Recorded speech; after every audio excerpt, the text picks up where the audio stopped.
छन्दसां वृषभो विश्वरूपः छन्दोभ्योऽध्यमृतात् सम्बभूव समेन्द्रो मेधया शृणोतु अमृतस्य देवधारणो भूयासं शरीरं मे विचर्षणं जिह्वा मे मधुमक्तमा कर्णाभ्यां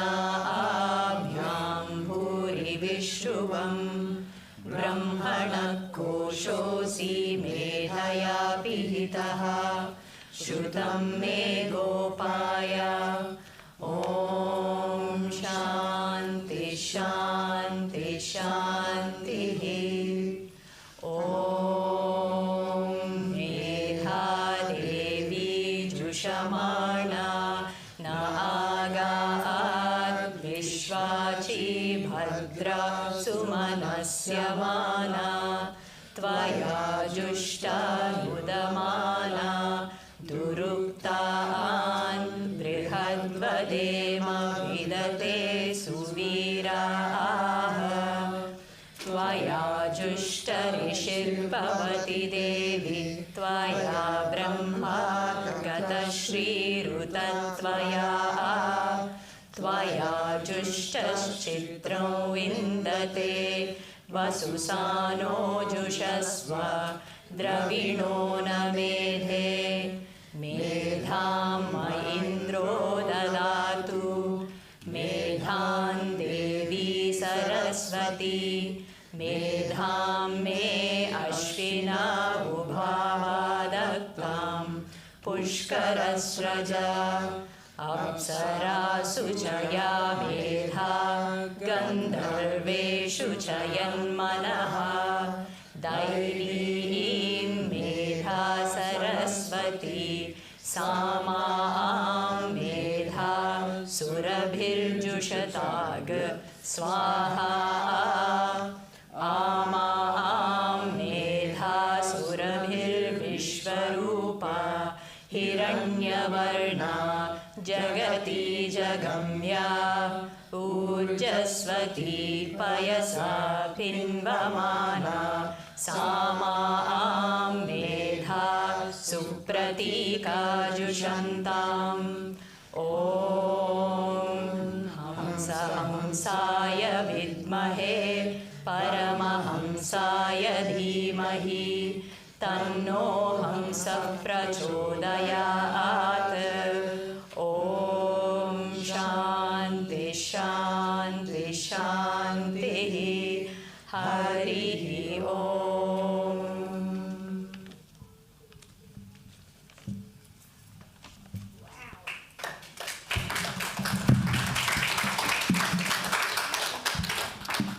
May he, the Lord of all, preeminent among the Vedas, and superior to the nectar contained in them, bless me with wisdom.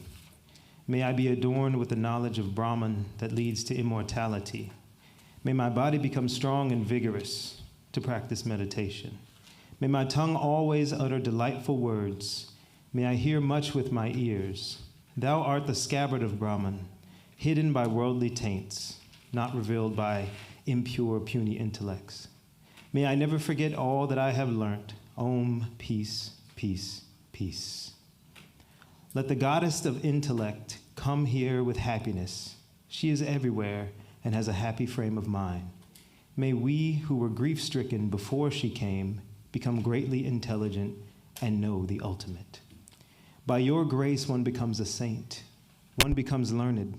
One becomes rich. Showered by your grace, one gets different kinds of wealth. And so, goddess of wealth, give us wealth and intellect. Let Indra give me intelligence. Let Sarasvati give me intelligence. Let the Ashvini Kumaras support my intelligence, for they wear the garlands of lotuses. That intelligence which is in the Apsaras, the intelligence in the Gandharvas, and the intelligence of Sarasvati, may that fragrant intelligence favor me. Intelligence is glorious in form and is like nectar. Intelligence is golden and pervades the entire universe. Intelligence is powerful and is sought after continuously. Let it come to me with love and favor me.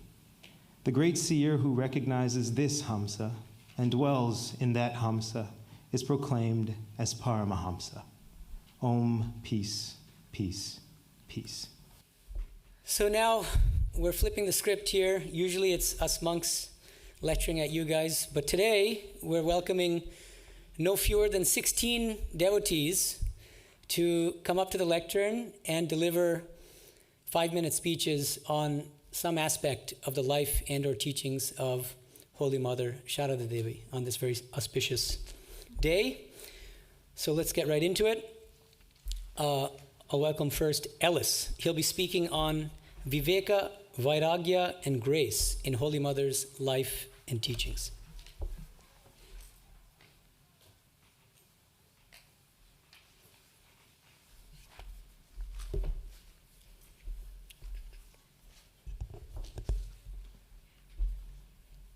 Pranam, Swamijis. Namaste, everyone. One of the great things about this tradition is that there are, at the very least, 3 amazing ideals to look up to learn from, and to strive toward realizing some aspect of their lives in your life. I'm talking, of course, about Holy Mother, about Sri Ramakrishna, Swami Vivekananda. And although on the surface they are very different if you look at their lives and personalities, I find that they are complementary and expansions on one another in many ways. When I first came to this tradition, that was lost on me. I came here for Swami Vivekananda because his writings are what got me in the door. I had heard about Sri Ramakrishna, but I didn't know anything about Holy Mother. And once I found out that she was Sri Ramakrishna's wife, I wondered if she was only on the shrine because she was his wife and out of respect for him. And I also wondered, was there something unique about her? So now, after having read some of her life, I'm beginning to understand. And I see her as an extension of both Sri Ramakrishna and Swami Vivekananda's missions in this world, with a special mission of her own. Now, I think one way to look at these 3 different yet complementary ideals that we have is by seeing how each one exemplifies a certain aspect of what I understand as 3 of the essential elements for a realization. And that is Viveka, Vairagya, and Grace. And if you look at it this way, then Swami Vivekananda, as his name implies, would embody Viveka. Partially by his illuminating teachings on Vedanta, I'm sure we all know, but Viveka is discernment between the changing and that which never changes, Atma and Anatma. Sri Ramakrishna, by his life of intense renunciation and surrender, embodies Vairagya, that detachment from desire and those changeful, anatmic things. And the Holy Mother embodies grace, that mysterious, blessed force that not only compels us to the spiritual life, but provides shelter for us in hardships and takes us to the highest in and of itself, whether we check all the boxes or not. Now, of course, each of them individually embody all 3 of these elements, but I like this way of looking at what I'll call as the specialty of each. So a couple of incidents from the Gospel of Holy Mother help to highlight her specialty of grace. One incident, there was the head of the monastery in Kolpata who was having some issues with the monks there. Some of the monks wanted to leave, and so he went to Holy Mother to try to get her to scare them, to let them know that if they left, they wouldn't find shelter anywhere else. And her response was quite strong. She said, "How dare you ask me to speak to them that way? Do you mean to say I should tell them that they won't get shelter anywhere else? They are my children, and they have taken shelter in the Master. Wherever they go, the Master will look after them. And you want me to say that they will not find shelter any other place? I can never utter this." In another incident, a devotee describes, "I wondered what else I would have to do for gaining emancipation from worldly ties after I had received the Mother's grace. I asked her, 'Mother, what else should I have to do?' And she replied, 'You have nothing more to do.' 'Shall I have nothing else to do?' 'Nothing, dear.' He still didn't quite get it. He said, 'Nothing else? Really?' She said, 'No, nothing else.' Thus, assured by the very same reply 3 times, I was convinced that she who had bestowed her grace on me had also taken upon herself the responsibility of releasing me from the cycle of birth and death. And throughout her life, there are countless incidents like this where the circumstances don't matter, the person's past doesn't matter. She bestows her unconditional grace on all who approach her. She herself once said, "What can I do? If someone comes here and calls me mother, I can't neglect them." So this embodiment of true grace is just a part of the significance and specialty of Holy Mother and how she rounds out this 3-part ideal of viveka, vairagya, and grace for all who come to her. Now, a couple of months ago, I was blessed to be able to walk in Holy Mother's footsteps at Dakshineshwar, Bellarmat, and some other places in Kolkata. And I got the chance to see how she lived, which was a testament to her own viveka and vairagya. And I know that I could feel her loving energy welcoming and comforting me, and I got to experience that grace specialty of Holy Mother firsthand. Thank you. Thanks to Ellis for a really thought-provoking talk on mapping sort of viveka, vairagya, and grace onto the Holy Trio, which I'd never thought about, onto Swamiji, Sri Ram Krishna, and Holy Mother.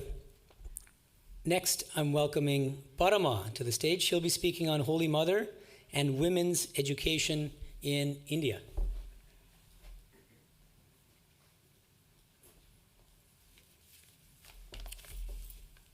Namaste. Sister Nivedita held a very special place in Holy Mother's heart. She was very sweet and heartwarming to her. And there's a story about the time when they first met, and Swami Vivekananda arranged for a translator to be there, since Sister Nivedita didn't speak Bengali and Holy Mother didn't speak English. And it was Swami Sarvadevananda to translate. And she asked Nivedita, "What is your name?" And Nivedita said, "Miss Mary Elizabeth Noble." And Mother said, "Okay, well, that's kind of a long thing for me to say. I'm just going to call you Cookie." And Cookie in Bengali means baby. And Sister Nivedita was just delighted at that. And she told everyone, "Oh, I'm Mother's baby." So that was wonderful. And Swami Vivekananda always knew that in order to rejuvenate India, what needed to happen was to establish some schools for women. Education for women in India was a very important aspect of his whole plan for India.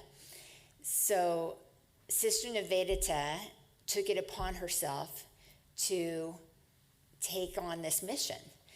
And so in 1898, she moved to Calcutta, and she rented a house, and she opened up a girls' school. And of course, she said, "Now we need Mother's blessing."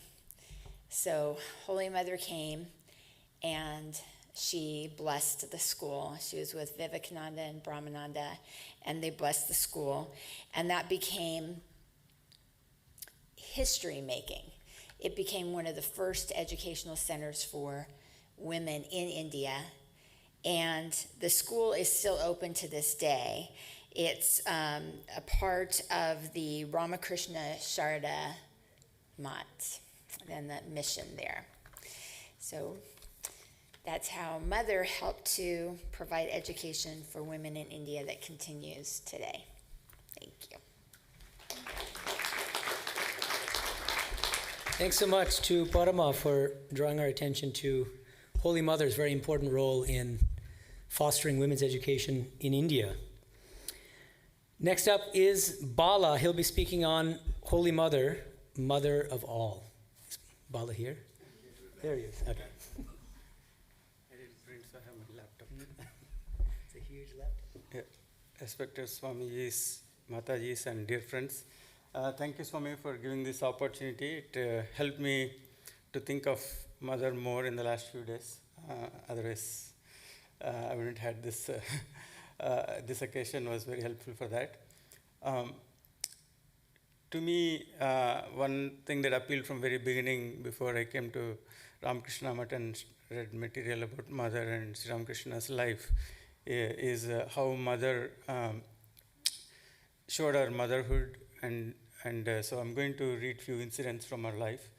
A devotee once questioned Holy Mother's active role in the Master's spiritual ministry, saying that the spiritual concerts of other avatars did not take such roles. The devotee asked why she was different. She replied, "My son, you are aware that the Master saw the Divine Mother in all beings. This time, he left me behind to demonstrate the motherhood in this universe." In Karma Yoga, Swami Vivekananda speaks about mother. He says the position of the mother is the highest in the world, as it is one place in which to learn and exercise the greatest unselfishness. The love of God is the only love that is higher than the mother's love. All others are lower. There are several incidents that, from Mother's book, if you read, where you can see how Mother's love and affection broke all barriers, beyond religion, culture, caste, species, social norms. So here are a few examples. One day, Swami Arupananda, who was very close disciple, who had access to her in her private quarters, in the conversation, heard from Mother, whenever the thought of a disciple comes to my mind and I yearn to see him, then he either comes here or writes a letter to me. You must have come here prompted by a certain feeling. Perhaps you have in your mind the thought of the Divine Mother of the universe. Are you the mother of all? I asked. Mother replied, yes. Even of the subhuman beings, birds and animals? Yes, of these also. Holy Mother demonstrated that she is the mother of both the good and the bad. Another example we all heard about Amzad. So once she said, as Sharat is my son, exactly so is Amzad. Sharat was a direct disciple of Sri Ramakrishna with many saintly virtues, and Amzad was a Muslim and a convicted robber.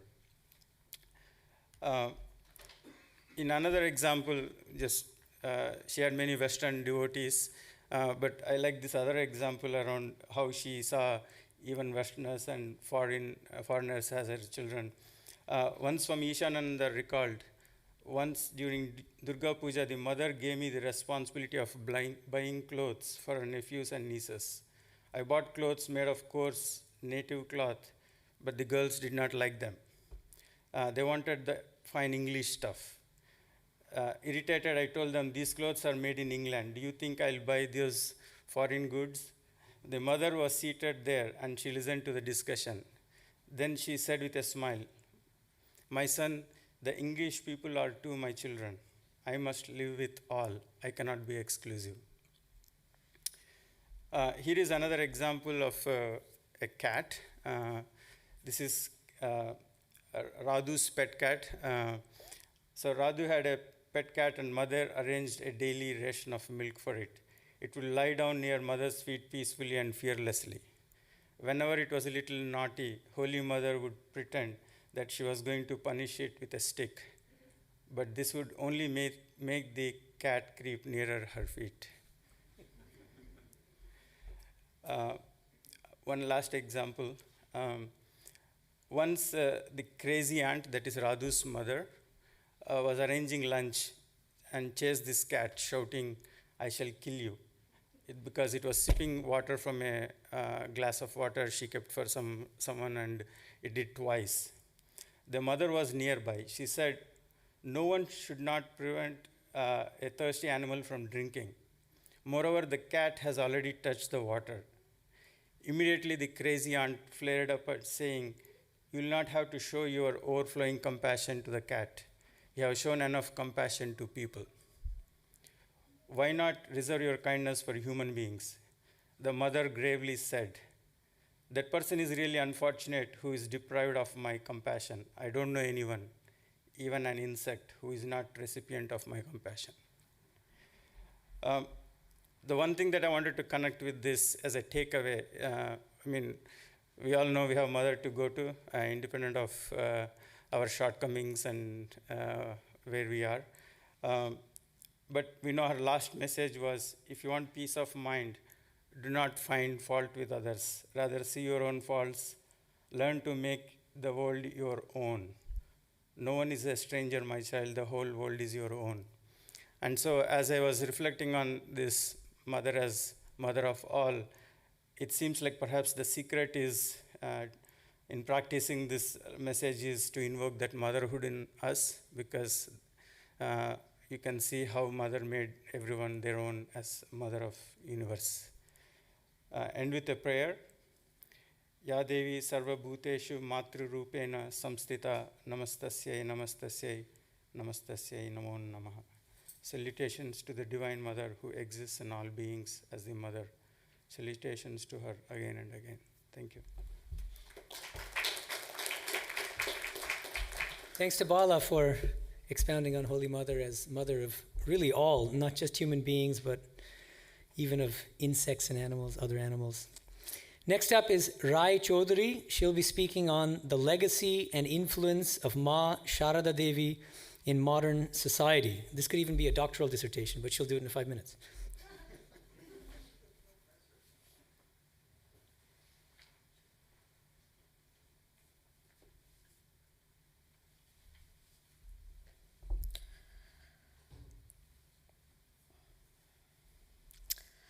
Good afternoon, everyone. So like he said, I will be speaking about the influence and legacy of Ma Sarada Devi. And excuse me, I do say Sarada, I'm Bengali. We don't say A, we say O, so there we go. So today, as we gather to honor the remarkable legacy and influence of Ma Sarada Devi, the consort of Revered Saint Sri Ramakrishna. Born in the heart of West Bengal, her life and teachings have transcended time and space, resonating deeply within our modern society. Ma Sarada Devi was not only a devoted partner to Ramakrishna, but also a spiritual leader in her own right. Her presence in the Ramakrishna movement allowed her to cultivate a profound understanding of spirituality. She shared teachings grounded in unconditional love, inclusivity, and spiritual simplicity. These principles are not just confined to geographical boundaries or cultural contexts, but they also embody the essence of compassion and service that we so desperately need in today's world. In an era when women often face significant barriers in a male-dominated society, Ma Sarada Devi emerged as a beacon of empowerment. She demonstrated that women could embody spiritual leadership and influence within their personal lives and also in their communities. Her teachings inspired countless women to rise and find their voices and to embrace their roles in society. She showed us that spirituality is not gendered. It is universal and it belongs to all of us. Her connection to the Ramakrishna order inspired generations of disciples like you and I, guiding us towards a path of peace and enlightenment. Today, as we reflect on her life, we find that her legacy continues to inspire us. Her teachings remind us to cultivate compassion, to serve others selflessly, and to embrace the unity in all of humanity. Thus, Ma Sarada Devi's influence is just not a chapter in history, but a living testament to the power of love, empowerment, and peace. Today, let us remind ourselves to carry ourselves along with her teachings forward, ensuring that her legacy thrives in our hearts and actions as we strive to create a more compassionate and inclusive world in this very fragmented society we live in today. Having that said, I hope everyone has a good weekend and Merry Christmas. Thanks to Rai for explaining briefly the legacy and influence of Holy Mother in modern society throughout the world. And next up is Narayana. He'll be speaking on Swami Vivekananda's Sanskrit composition to Divine Mother called Amba Stotram.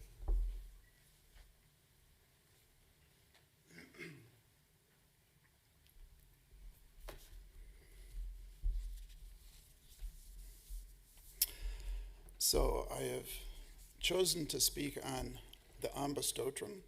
It's a hymn to the Mother by Swami Vivekananda. And there's 7 different verses, but I chose the last one. Whether I succeed or fail, she who has ever inspired my understanding on the earth, who, devising sweet, playful ways, has led me since my birth along the most painful paths to perfection. She, the mother of all, is my refuge. Devising sweet, playful ways since my birth. So, my mother told me after I was born, after I could understand, that she had prayed to God for a seeker, a searcher, somebody to search for God. And I definitely became that.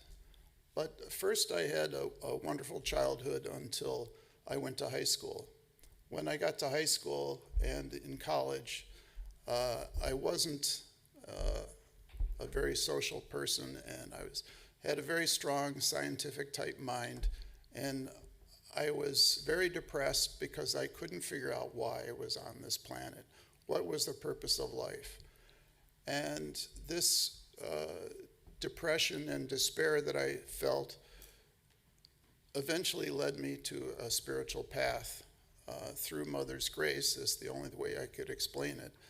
That I ended up having a spiritual awakening in Ojai, California, in the springtime when the orange blossoms were blooming, and it was a very blissful time for me. It lasted for about 1.5 years or so. And eventually, through different paths of yoga and meditation and spiritual study, I came back to Vedanta. And I say I came back to Vedanta because 50 years ago, my friends and I had gone to the Santa Barbara Center for meditation. And it was a beautiful experience. And I remembered it a long time later, 50 years later. And I wanted to go back to Santa Barbara Center, so I did and meditated there. And that's how I got back into Vedanta 50 years later. And I've always been, ever since then, I've been very attracted to the Divine Mother, to Holy Mother. And there's beautiful pictures of her like that one. But the ones that I relate to are the pictures of Mother when she's more mature, when she's more serene, when she has this calm, sort of wise visage to her. And there's different ways of relating to your Ishta Devata, which is your chosen deity. And the ones that resonate for me are being Mother's servant, also of being her child. And one example of this is that I feel like when I wake up at night and I can't go back to sleep, I think of Mother as my pillow, lying on her lap, and her hand on my head, and the blankets surrounding me are her love enfolding me. And so I really feel like this connection with her as a child. But I've also studied in the gospel about that there's like 5 different ways of relating to your Ishta Devata. But the one that was the most mysterious for me was relating to Mother as a lover. I was going, I just can't understand this one. So I contemplated it a while. After reading it in the gospel, I decided to take a walk. And I took a walk, and I was thinking of how loving relationships in my life have not actually worked out. I went through 2 different divorces, and no relationship ever really succeeded for me. And I was thinking of this, and I thought of Holy Mother, and I could feel her presence coming to me. And as I was walking along, I actually had her presence so strong with me that I felt like she was with me, and I was walking with her, and I was holding her hand. And then I put my arm around her, and there was this moment where we had this like just holding each other, and this intense, deep love came to me, and I felt, oh, okay, I can relate to her as a lover to also. But most of the time, that's not in my mind.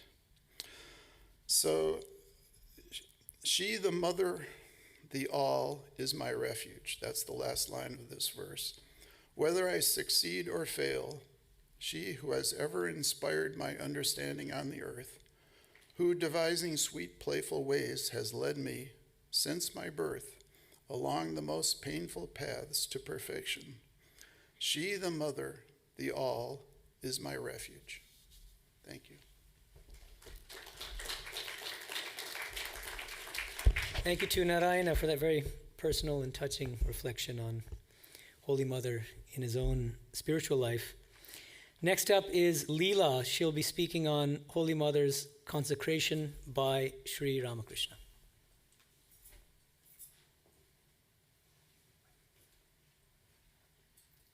Hello, revered Swamis, Matajis, devotees and friends. Thank you for giving me the opportunity to be able to speak on Holy Mother. I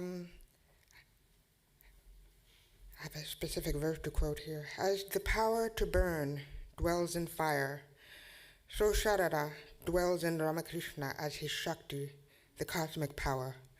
I bow down to that mother who is the embodiment of knowledge. This verse of a song by Swami Sarvadevananda, who is a direct disciple of Sri Ramakrishna, as we all know, and a long-time attendant to Holy Mother, has always kind of struck me as a pointedly significant and particularly descriptive explanation of her divinity, a powerful and very vibrant spiritual deific union between Thakur and his very first disciple. In a world that seems to kind of require flashy demonstrations of otherworldly supernatural manipulations of light and matter as a proof of a divinely inspired being, and Holy Mother's daily life proved a deceptively quiet one, unassuming, hiding a wealth of supernal brilliance under a more worldly, maternal, sometimes even resistant cover that most people didn't expect. This very demeanor of quiet rectitude seemed confusing in some ways to devotees and even to swamis when engaging with her. Swami Sarada Devi even at one point in one of his many visits to her, in noticing that in her presence she would always hide her face and veil it, he commented, really with a bit of a grumble, as if I'm her father-in-law, to draw the veil down to such a length even before me.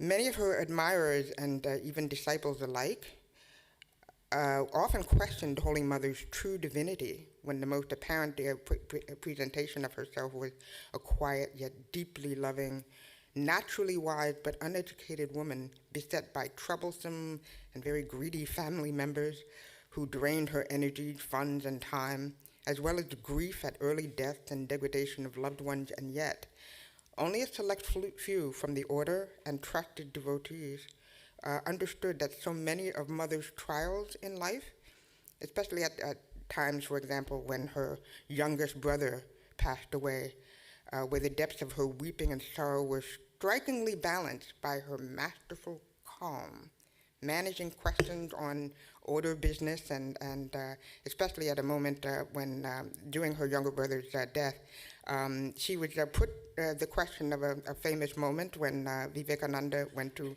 Advaita Ashrama and questioned the fact that the devotees there were putting up an altar to Sri Ramakrishna when he specifically requested that Advaita Ashrama only be about Advaita and no idol, just study and meditation. But many of these trials were actually a continual test, a summary anchoring of her God consciousness within the body that she inhabited, to the mission of the Master and what he had given her so that it could continue. Without her daily existence and these distractions, the purpose for her body would have subsided and she would have gone to her Mahasamadhi before anything had been accomplished. So connected to Ramakrishna was she in her Brahma Shakti with him. Her spiritual gifts, as in her ability to be able to read through the existence of devotees and initiate and give the appropriate spiritual counsel for their best transformation, the talent to impart a Shaktipat, a sense of displaying the fullness of her own true divinity for those who truly needed it, and of course her guruhood, which guided her devotees and her initiates throughout her life, and being a divine messenger for the master.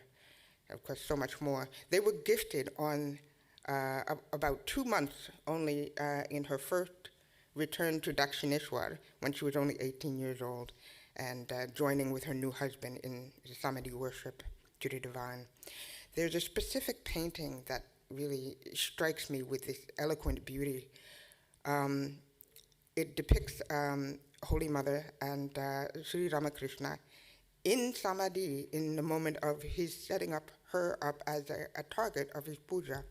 On June 5th, 1872, Mother's journey began as a private tantric puja to worship her as Shodasi, Tripura Sundari. And it was a purity test, worshiping the Divine Mother as a young girl. But in the painting, the mother became the object of the puja, placed in the midst of all of the puja offerings. Mother's image around her was a lotus that was growing, the growing power of her divinity. Mother's own recollections of the event seem like a shy but apt description. First, he painted my feet with alta, which is red dye, put vermilion on my forehead, and clad me in a new cloth.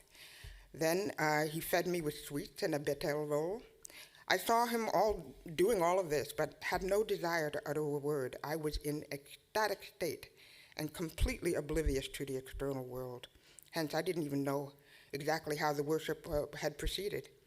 Finally, I mentally bowed to him and returned to the Nahabat, just as unassuming as she'd ever been. And yet, here she was, receiving from him a lifted level of her divinity and an instruction in his world mission, which was that their union of divinity beyond the body is an example of the union through divine consciousness, not sex, not an attachment through body consciousness, but certainly a higher and deeper mission. Through worshiping her as Shodasi, he showed her, and therefore womankind, divine love, empowering her to teach motherhood of God, essentially making women equal to men. In his view, women can also be world teachers. And of course, finally, through his exaltation of her through the puja, he gave her all the resultant understanding of his many years of sadhana, essentially inculcating her through his knowledge without her having to do any of the long sadhana that he had done in the past, so she could immediately benefit their disciples. As Thakur would say, she is the embodiment of Saraswati, the embodiment of knowledge. She was my Shakti. Thank you. Thank you to Leela for that very nice reflection on Sri Ramakrishna's worship of Holy Mother and its significance. Next up is Rahul. He'll be speaking on Holy Mother's instructions on japa and meditation.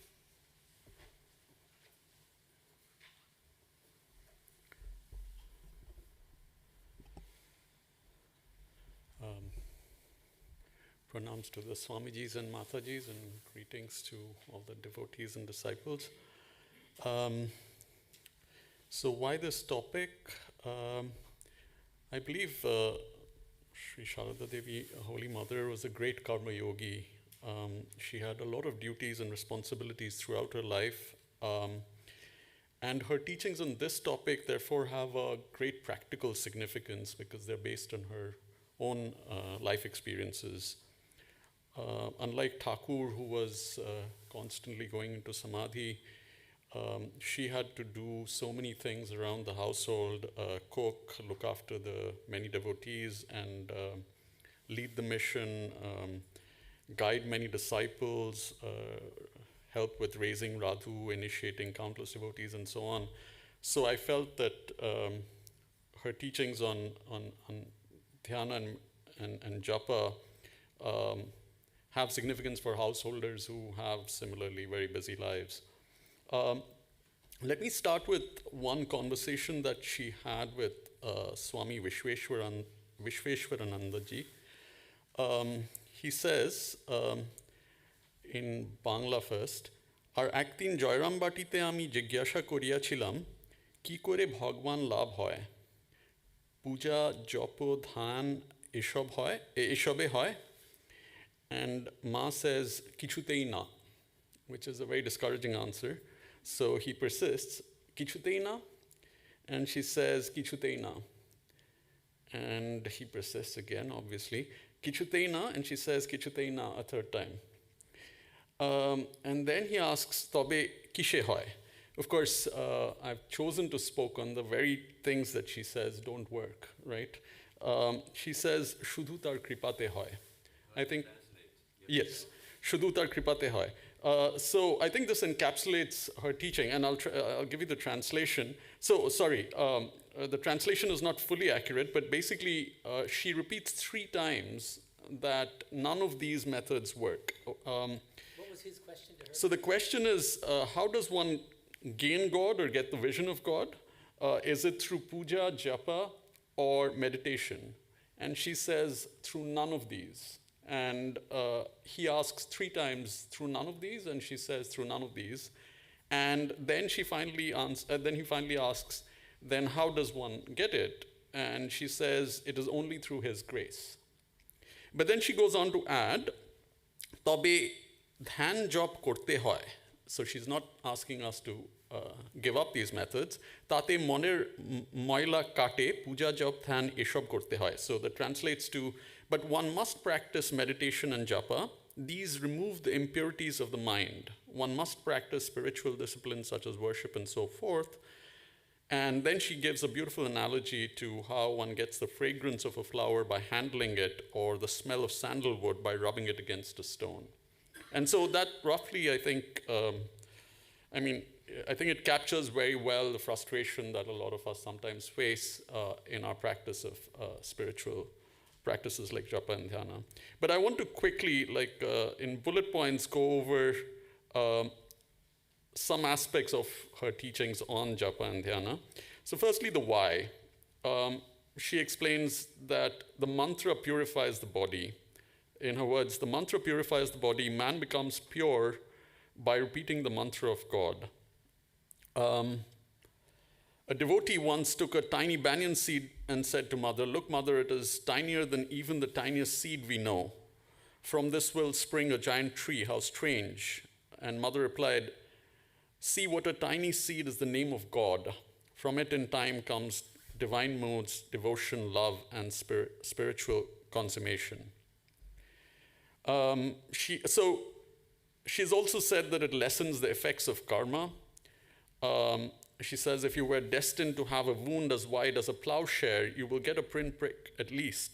The effect of karma can be counteracted to a great extent by japa and austerities. Okay, let me quickly touch upon the when and some practical tips that she offered on these two. The when and how. She said, for those of you who are not as familiar, like myself a few weeks ago, it's very necessary to have a fixed time for these things, for it cannot be said when the auspicious moment will come. It arrives, sorry, that was for myself. It arrives so suddenly, no one gets a hint of it beforehand. Therefore, one should observe regularly. She, of course, recommends the morning and evening times as the best times for japa. She says the conjunction of day and night is the most auspicious time for calling on God. The mind remains pure at this time. True it is that there is no hard and fast rule about the time of japa, yet morning and evening are the favorable periods. Whatever the time be, you must do japa every day. It is not good to forego it any day. She also says that if meditation is not possible, do japa.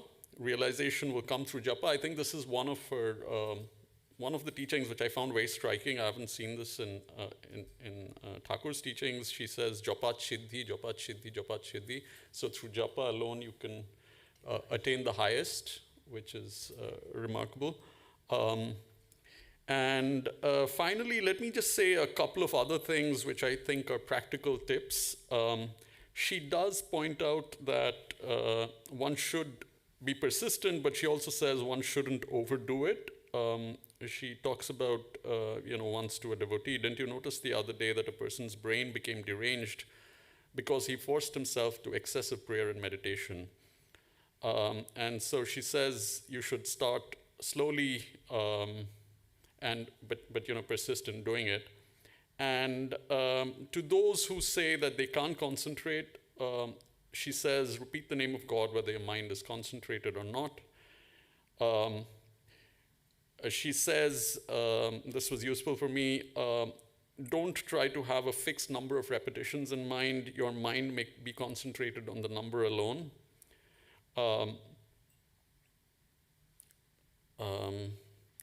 And finally, of course, she repeatedly points out the need for devotion, as in that initial quote.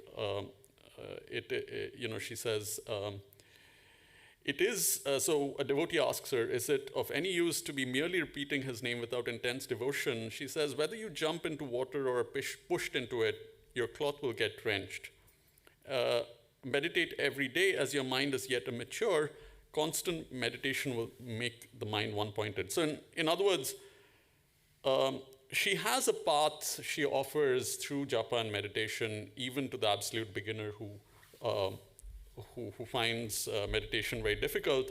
And at the same time, she points out that one needs persistence in order to get to attain any success in this.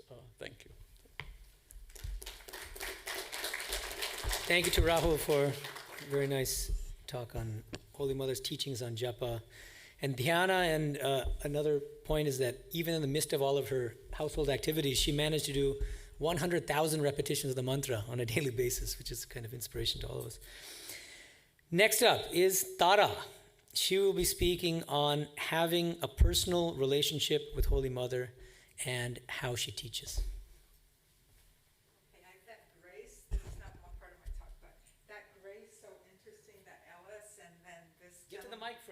Gentleman referred to. I have Swami Tanmayananda's book. I was going to bring it, not time. But that story is told there, and it says at her last birthday party, that the celebration, that he asked her. She didn't say any more other than grace, grace, grace. And I looked it up in the dictionary. Unmerited divine assistance given to humans for their regeneration. So, we do the best we can. Trust that she loves us, right? This is my diary, my India diary from 2009. So and when I was going home after I agreed to do this and terrified, it's like, oh, Mother, what have I gotten myself into? What do I know? And oh my God. And really having some serious, and it came to mind. So I'm assuming she responded, this event that happened, a couple, but this was the most interesting for me, and I think relevant now. So I was in Jairambati. I had gone there to work in July in Calcutta, so there I was, and I wanted to go north, but I absolutely wanted to go to Bellarmine and Jairambati. And so there I was in Jairambati in August. No other guests. It was extremely hot, extremely humid, and the bugs loved it. So the mosquitoes were rampant. I was the only guest in the ashrama. But I had my baby Bina with me, and I was singing for Mother every day, and I was very excited because Krishna's birthday was coming, and I know Madhuram, and I was so excited I was going to get to offer it in Holy Mother's temple. Now, the reason I brought the diary was because I noted, remember how cute Swami Amayananda looked when he said no to you. How he explains, apologizes, and giggles all at once like a little boy whose parents laid down the rules. So I couldn't go to the Amodar River like Ma did because it was the wrong time of year. I could go in the car, but he wouldn't go with me. He would be in another car. And worst of all, I could not sing for Mother in the temple. that just broke my heart. And I think he saw it, he felt bad. He goes, well, your mother wasn't here that often. Over there, that is where her house, see, picture, that's her house. You can go sing for mother anytime you want. I suggest you take rest after prasad, you come for tea, you sing for mother, and then you go to arati. So that became my agenda, except I would take prasad and I would practice what I was going to offer mother, and then I would go have tea, then I'd sing for her, right where she used to be. And it was blissful the first day. And devotees came, passed through, and look at this Westerner, and some sat with me. The second day, this big old long lanky guy came, and he's draped over her veranda, and he's going, 10 rupees, 10 rupees. And he wouldn't stop. And I'm singing, and the Indians are sort of looking, and a couple gave him money, and I continued, I finished, and went to Swami, and was like, the next day, I was like, my God, this man, so disrespectful. And he was apologizing again, not so twinkly that time. What can we do? He's says he's relative of mother, so we cannot say no to him. He is there. So then there I was the next day. I brought 10 rupees. It didn't do me any good because there he was, 10 rupees. And it'd be 10 rupees, anyone, and even if nobody knew was there when we were just the few of us singing. So it became this lesson, like, how am I going to keep singing? And it's love, I'm singing, supposedly, right? And this man, so disruptive. And then family, so I kept going. I was there for 5 lovely, mostly, days. And I went every day. He came every day after that. And my lesson from mother became, keep doing the work, singing, and try to stay in the essence of the song, which is love, devotion, in the face of supposedly her relative. But then Swami Sarvadevananda, when I told him about this story when I came back, he sunk it in like, yeah, that's what she put up with. So she gave me a taste of what she put up with. And I realized I'm very grateful that in my fear she brought this back to mind, because I think that's kind of a challenge a lot of us are having to go through now in this what's going on in our country, our planet. How do we do our service and stay in love? I'm doing my best. I don't know. I know the grace will help me with the rest, right? Thank you. Thank you to Tara for that very personal reflection on her time in Joy Rambati and how Mother's grace works in so many different ways. Next up is Proshunjit. He'll be speaking on Holy Mother's life of service and simple faith.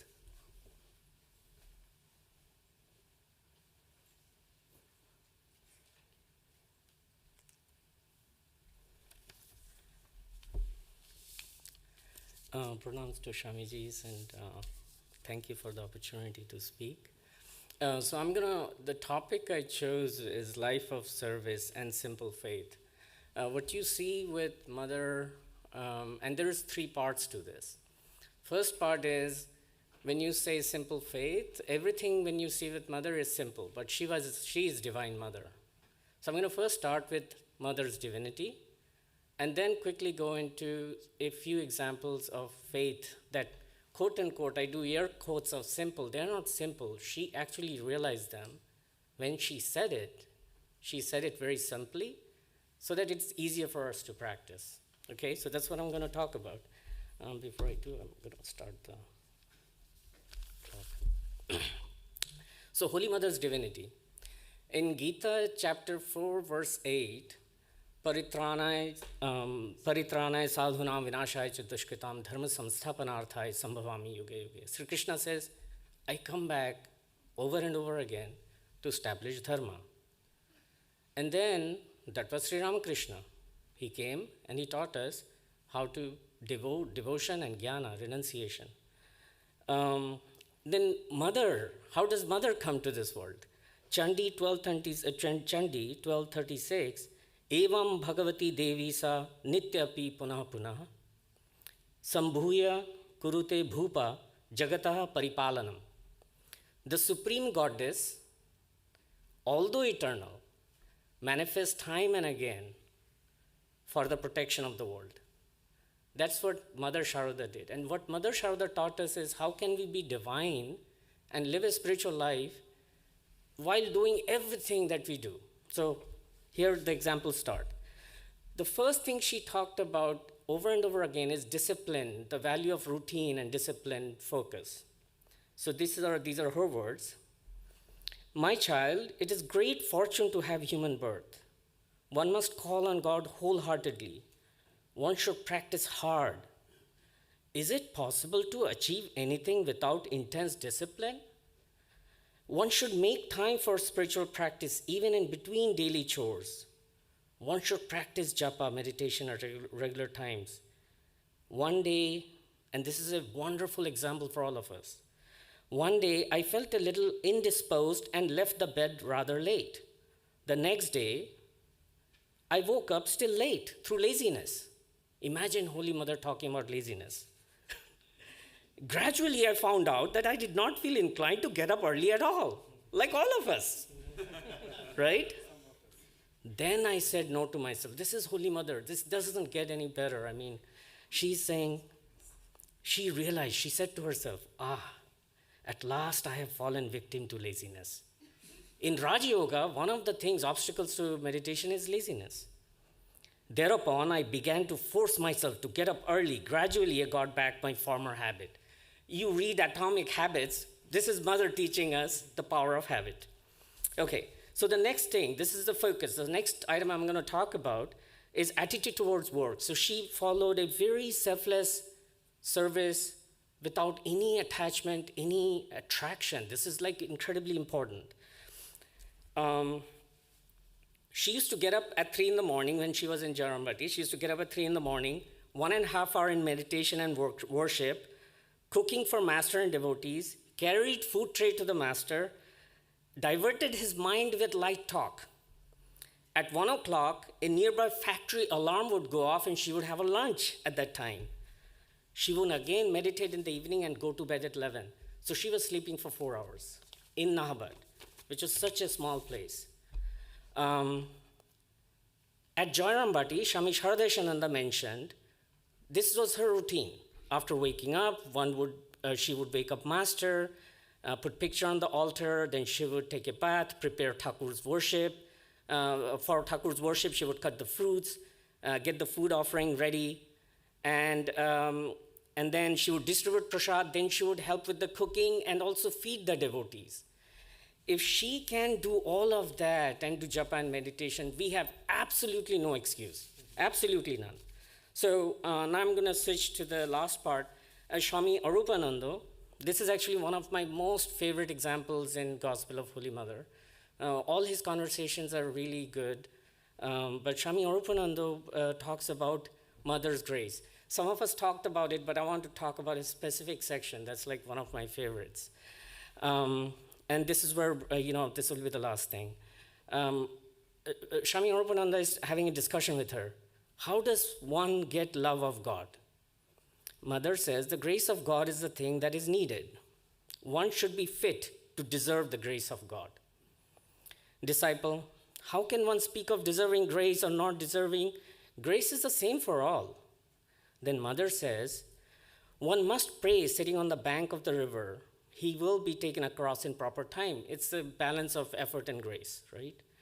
Then disciple, Swami Arupananda was very persistent. Disciple said, everything happens when the proper time comes. Then where is God's grace come in?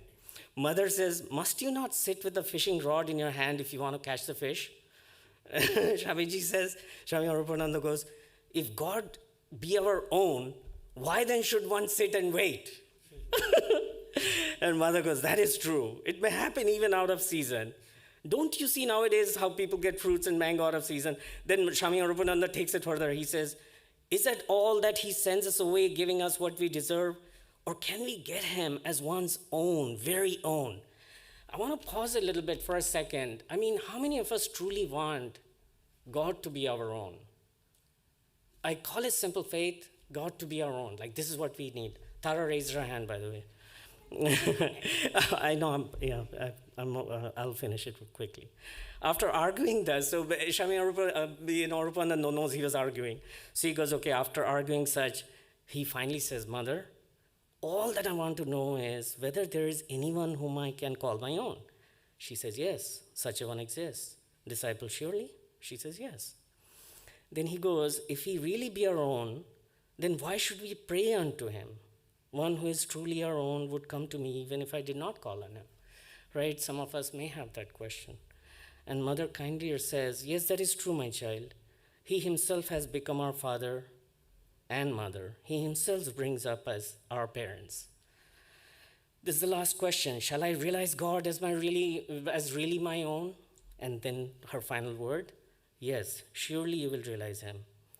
Whatever you yearn for, you will receive. This is what we need. We need yearning. And one final word, I'm almost done. This is one conversation between Thakur and Mother. One of those few conversations that was recorded. Doctor presided that Thakur cannot have water. And Thakur felt this was very difficult because Mother was cooking all the stuff. And so Thakur asked Mother, look, you will have to remove water from the pomegranate seeds, saying that this will be very difficult to follow this recipe. And Holy Mother said, everything will happen by the grace of Mother Kali. I will do my best. Jama.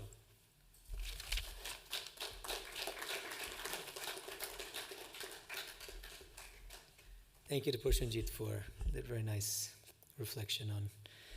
There seems to be a keynote coming up in a number of the talks about Holy Mother's grace, and this is another example discussing self-effort in relation to grace. Next up is Preeti. She'll be discussing Holy Mother consoling a grieving mother.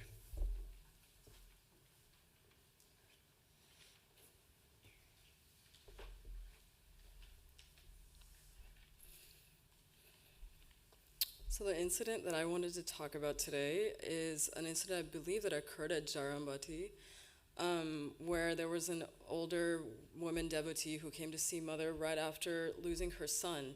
And she came to Mother and she was weeping bitterly. And what struck me most about that was Mother's reaction to it. Because Mother's reaction to it, she didn't say anything. She just also proceeded to weep along with this woman. And a few minutes after this woman had left, there was a brahmachari, I think, that came and saw Mother, and then he had heard her weeping that way. And so he asked her, like, what was happening and, like, why she was weeping like that. And she basically responded by saying that one must show solidarity, or words to that effect. And I find that very interesting because what depth of empathy, what depth of compassion is demonstrated in that. And then I started thinking about the word compassion, the English word compassion. The etymology of that word in Latin literally means to suffer with. To suffer with. And I think that's very meaningful because most of us do not allow ourselves to truly enter into the experience, into our own experience, let alone the experience of anybody else. And compassion is an invitation to enter deeply into the experience of another and offer them our presence, which brings me to my second point, or second thought, which is the power of genuine presence. I genuinely believe that that's one of the most profound gifts that we can offer anybody else, to be fully present with them. And on that topic, I was remembering an incident from the life of Swami Sarvadevanandaji, who was the previous head of this center and guru to many of us assembled here. When he was the head of the Delhi center, he asked a senior sadhu, who was like a mentor to him in some way, he told him once that so many people come to this place and they're so stricken with grief and they have so many problems, and I don't feel that there are any words that I could say that would be adequate to bring any relief to them. And the response that he got was, you don't have to say anything, just your presence. That through your practice you've attained a certain level of peace, and that people will feel that, and you don't even have to say anything. And I think that's so powerful and so beautiful. And I think that we sometimes overthink it. It's really not very complicated to offer support to another person, to really express love for another person, which made me think about something that the Buddhist teacher Thich Nhat Hanh said, which is that to be loved is to be acknowledged as existing. And I think in that sense that to offer somebody our presence is an act of love. And I think the reason it's so powerful is because love and existence are the truth of who we are, both on an individual level as well as an absolute level. And so in doing that, we reaffirm to each other and to ourselves the deepest truth of who we are, which I think is why it's so powerful. Which brings me to the last thought I had, which is that each and every one of us is very inextricably linked with each other, and we're interdependent, and there's no getting away from that. And I think that oftentimes we really feel ourselves to be islands and struggle with feeling connected, when just inescapable truth of it is that what uplifts one of us uplifts all of us. What causes one of us to suffer causes all of us to suffer. And in that sense, to demonstrate compassion is to demonstrate a deep awareness and a deep knowing of that, and also to affirm to each other the truth of our existence. And so on that note, I pray to Holy Mother, Sri Sarada Devi, the embodiment of purity and compassion, that we would feel her presence within, that the river of her love would break our hearts wide open, that we might be the presence of God for each other, and that we might realize that love is all there ever was, all there is, and all there ever will be.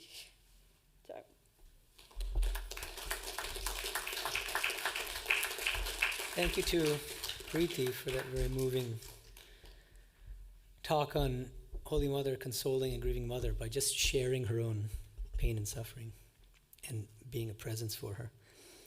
Next up is Anthony. He'll be speaking on Holy Mother's recognition of Sri Ramakrishna as Avatar and as Kalpataru.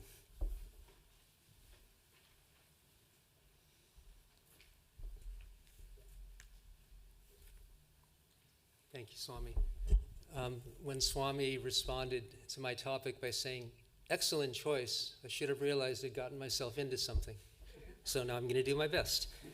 The choice was inspired by something from Sri Sarada Devi in her Divine Play, and I want to read it literally. I won't burn up too much time doing it because it's short and succinct, like many things that she said that were profound. And she said it in an exalted mood while fighting illness in December 1910, about 114 years ago. Is there no end to this coming and going to the world again? Where there is Shiva, there is Shakti. Shiva and Shakti incarnate again and again to deliver human beings from the bondage of Maya. As the same moon rises again and again, the same God incarnates to look after his own creation and beings. The Master practiced austerities and suffered for others. It is all his play. The Master was a Kalpataru, a wish-fulfilling tree. Those who sincerely seek him find him. And though directly and succinctly said, these are profound and fundamental concepts, and I see three interwoven themes in those short words, and some of which have been brought up today. One of them is really fundamental. Shiva and Shakti are the first and highest principles of the appearance of duality. The universe as we think we know it began when Shiva and Shakti came together, and through this collision, the material world, Maya, was projected, thereby giving rise to an apparent sense of separation, even though in fact Shiva, Purusha, and Shakti, Prakriti are interdependent. So we're now talking about the water and the ocean, obviously, the witness and that which is observed. And then we jump into something, ironically, that I got from the web that took me back to Sri Aurobindo talking about Holy Mother. When Sat Chitananda manifests itself in apparent form as a human, it thinks itself bound and on a seesaw. That's me and probably most of us. When in apparent form, it needs an incarnation, an avatar, to realize itself as pure consciousness and bliss. So it needs an avatar to realize itself. So who and what incarnates again and again to deliver human beings from the bondage of Maya? It is, in Holy Mother's words, the avatar that combines Shiva and Shakti. And this is a supreme grace from above that answers a fixed and unfailing aspiration that calls from below. That's Sri Aurobindo talking about the Mother, Volume 1. And Holy Mother summarizes this really profound and fundamental concept by saying, and I'll repeat it, as the same moon rises again and again, so the same God incarnates to look after his own creation and beings. And Holy Mother recognized that this same God had incarnated in the form of Sri Ramakrishna. And that's why Holy Mother, referring to Sri Ramakrishna in that passage and thereafter, says, it is all his play. And she recognized Sri Ramakrishna in everything. And she says the master was a kalpataru, a wish-fulfilling tree. Vivekananda talks about God being the kalpataru, and says, you will certainly get whatever you ask of him, but you must pray standing near the kalpataru. Only then will your prayer be fulfilled. Swami Sarvadevananda talks about the same thing. And he talks about asking people, what do you want? What is your wish? And seeing Sharat silent, the master asked him, and this is recounted by Swami Sarvadevananda, I do not want to see any particular form of God in meditation. I want to see him in all things. I do not like visions. And the master said with a smile, that is the last word in spiritual attainment. You can't have it all at once. And then he says, I won't be satisfied until I do have it. And at last the master blessed him, saying, yes, you will attain it. So back to Holy Mother, which is what I'm really talking about. She attained this very state because she recognized him as the wish-fulfilling tree. And in very plain, fundamental words, those who sincerely seek him find him. So what did she find? She saw Sri Ramakrishna in all beings, and thus she realized the last word in spiritual attainment. And then I'll end with her words. Sometimes I see the master has become everything. I see the master in whatever direction I look. I see him in the blind and in the lame. He has become every human being. The beings are not suffering. It is he who is suffering. And elsewhere she says, not even God in human form can escape the sufferings of the body and the mind. So Sri Ramakrishna and Holy Mother, God in human form, could not escape the sufferings of the body and the mind. And then she recognized herself as such, although I think she's too humble to come right out and say it. But she said, so whenever people cry out to me, I rush to deliver them. And this is grace again, right? Here people ask me to sleep. How can I sleep? I think all the time I shall spend in sleeping is better doing japa that will benefit human beings. The other day I saw that Radu was about to kill an ant. Insects again? I stopped her. I saw the master in that ant. At any rate, how many people can I see? The master left the responsibility for all on me. It would be nice if I could look after everyone. And that's all of our responsibilities, to do whatever we can to look after everyone. And that's a really fundamental point that she makes in just a few words on page 321 on something that she said in December 1910 in a state of ecstasy. Thank you.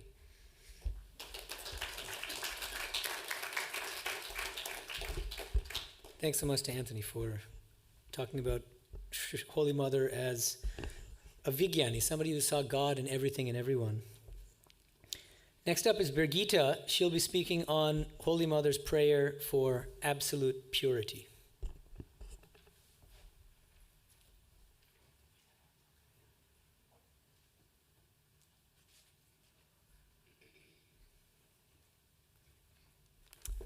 Pranam, good afternoon. It's a pleasure to be here. Very daunting to speak on Holy Mother, Mother of all, Mother of us all, and Mother in us all. I find this more difficult than finding a topic for Sri Ramakrishna. So, let's hope this goes.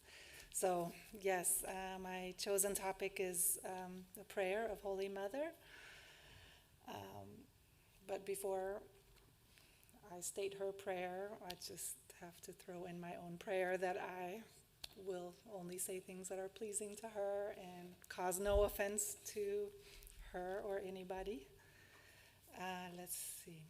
I found the prayer in the Gospel of Holy Mother, and any information that I have in today's speech is all gotten just from the introduction of the Gospel of the Holy Mother. So, and this has kind of led me on a little, it was so enjoyable to read, and I can't wait to read more, so let's see. Right, so in that introduction, it mentions that, so Sri Sarada, although she was wed at 5 years old, she joined Sri Ramakrishna in Dakshineshwar when she turned 18 in 1872 to be by his side. So she was there in Dakshineshwar for most of the time between 1872 and when Sri Ramakrishna left his body in 1886. And also in that introduction, she was recounting her early days there in Dakshineshwar with a devotee. And that's when she recounted her personal prayer. Yes, so she would say, during my days at Dakshineshwar, I used to get up at 3 o'clock in the morning and sit in meditation. Ah, the ecstasy of those days. On moonlit nights, I would look at the moon and pray with folded hands. May my heart be as pure as the rays of the yonder moon. O Lord, there is stain even in the moon, but let there not be the least trace of stain in my mind. And that is the heart of her prayer. But she also continued on to say that if one is steady in meditation, one will clearly see the Lord in one's heart and hear his voice.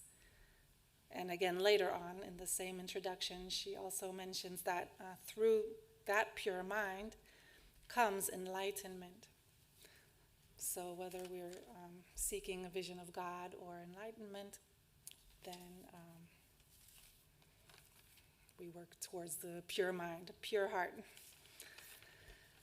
And so here we are in Vedanta, so we've probably all heard of the comparison of the moonlight to that of our reflected consciousness, right? So the same way that the moonlight is a reflection just of the pure sunlight, our mind is also a reflection of the pure awareness, right? So we shine out into the world through our body-mind complex, and therein lie the impurities or the stains, right? So according to the Holy Mother, when she's saying that there's stain even in the reflected moonlight, and she wants no part of it, right? She's seeking no such stain in her own mind and heart. And so she may be yearning for that, like a pure, unobstructed, unadulterated light, right? Seeking the source of the light that can shine through our mind and our heart. And in that pure light, we can see and hear God or attain enlightenment, as she mentioned.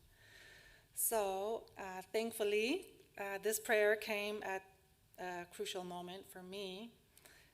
So I had been experiencing a little bit of a spiritual challenge of sorts, right? And so I hope it's acceptable for me to share a little confession. It's short. And I won't go into details, but yeah, so recently, a little challenging situation. I was kind of impelled to clear my shrine area. I kind of was led, I guess, to, I would say, rid my area of all the objects and names and forms. I felt it was something I had to do. Right, so I was kind of in a little struggle for my spiritual life. So, yeah, so I had to dismantle my mantle, so to speak. Yes, so it was very fortunate that then Swami asked us to find the topics, and I started reading, and I came across her prayer, right, as I was trying to kind of empty out to let something new in. And so this prayer was very timely. Yes, because I was also kind of yearning for that pure, unobstructed light, devoid of the name and the form. So that's my confession. The testimony part is that her prayer has then greatly helped to kind of fill in. So emptying out, and then Holy Mother fill in, which is nothing but an honor. Yeah, I can't really say anything more than that, right? But so I can definitely say that keeping her prayer in my heart has brought me very much closer to the Holy Mother. And also hearing everybody's talks today, I've learned so much, and very powerful talks out there. It's very nice. So yeah, and keeping her prayer in my heart has definitely helped me to feel her presence. And at the same time, I have to throw in there, feeling her presence, but not led by the feelings, but by the transformation that she has on the heart. So I thank you to the Holy Mother and all of you. Thank you.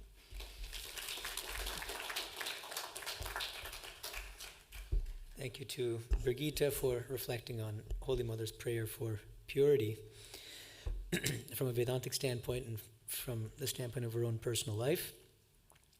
Next up is Ratan. He will be speaking on Mohendranath Gupta's reflections on Holy Mother.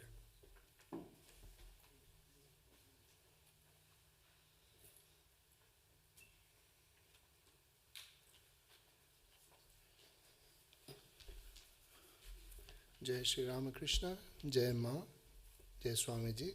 My topic is recollections of M on Holy Mother. But before I get to what M said about the Holy Mother, I want to kind of give a little bit of quick background. I only have 5 minutes. About 6 years ago, at the time of my initiation into the tradition, Swami Sarvadevanandaji gave me a very kind advice. He said to put a stop to my frantic reading of all types of religious books, Zen, Christian theology, Sufism, Shaivism. And he told me to take a sabbatical break from reading, which I was using, which I personally know that I was using like a type of spiritual bypassing, right? By that I mean I was reading a lot of spiritual stuff, but I was not really applying much, right? I'll be very honest. And he's told me to carefully read the Gospel of Sri Ramakrishna by M. By reading, he didn't mean with a mindset to critique and find gaps in the book. By reading, he meant suspending judgment and opening my ears and minds to the gospel. To date, I have read the gospel multiple times. I'm not an expert, and I have even listened to audio tapes of it, just in case I've missed useful parts during my reading. Over time, it is not only the character of Ramakrishna that holds one in utmost awe, but the recording, the literary device used by M, right? For those in the field of science, M is like a supreme scientist, at the same time a genius storyteller. At Dakshineshwar, in the room with Thakur and during visits outside, his listening skills and objective reproductions are those of an ultra-observer, par excellence. Right? The subject of Thakur in his gospel felt like space has landed on the atmosphere, or the atmosphere is into space. So what more could the scientist M do than to keep his eyes and ears and mind open? Vayu sarvatra go mahan. The atmosphere is abiding in space, says Krishna to Arjuna. So the objective witness, in this case M, totally disappears and floats around through the gospel, carefully listening and recording.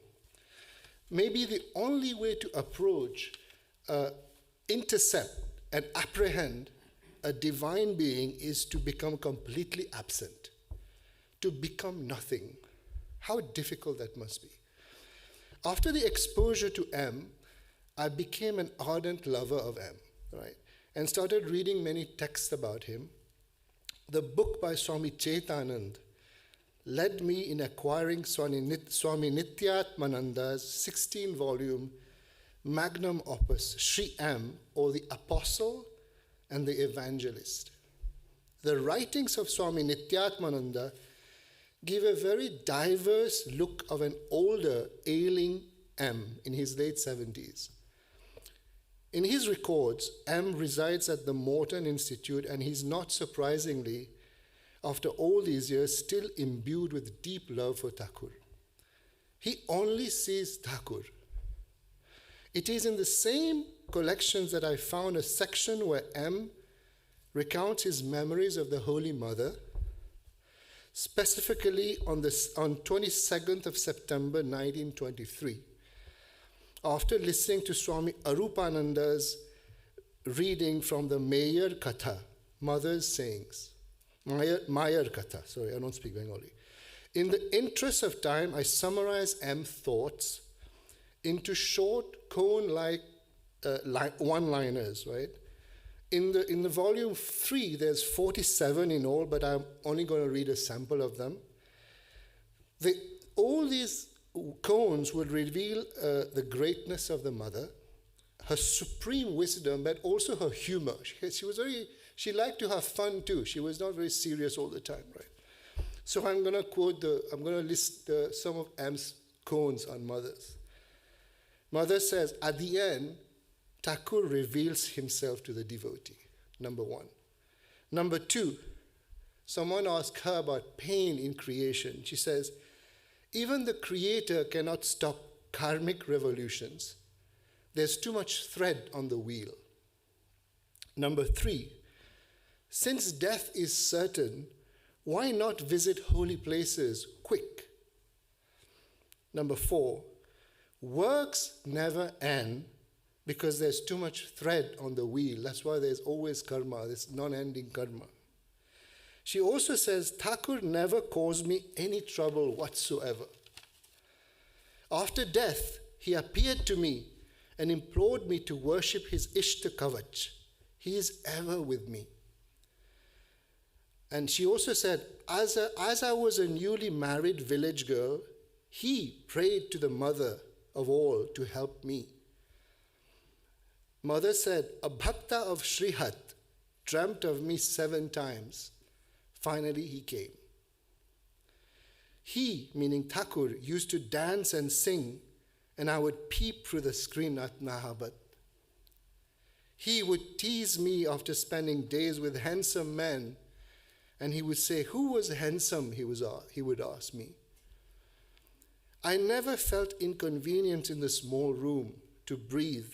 I would go to the Ganga in the dark. Many chores I had. When I asked him, he said, good, your mind will never be idle. Mother said, I perform japa for those I know, and for those I do not, I ask Thakur to bless them. There is no way to realize him without his grace, she says. I am also the mother of all aunts. She says, last one, Jatin had gone mad when brought to mother by Ras Bihari Maharaj. He recovered when he saw Thakur. And then her last word is, by meditating on him, it is done.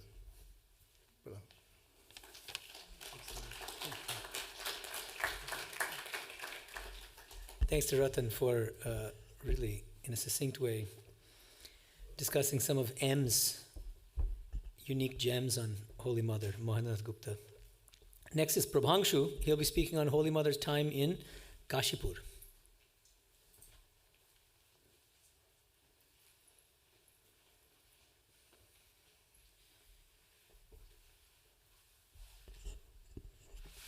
Revered monks, fellow devotees.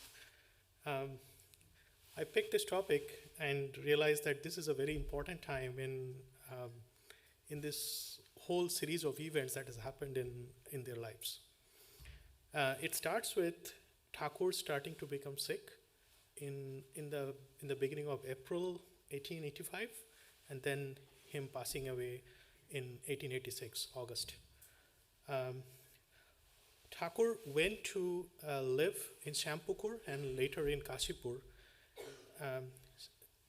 We understand that Thakur, even though he is an avatar, he is going through this worldly pain of having the cancer, and you also got to understand that at that time, 19th century cancer treatment is mostly about making them comfortable as long as they're living their lives. In this period, Mother is playing the role of a devoted wife who is only there to take care of her husband.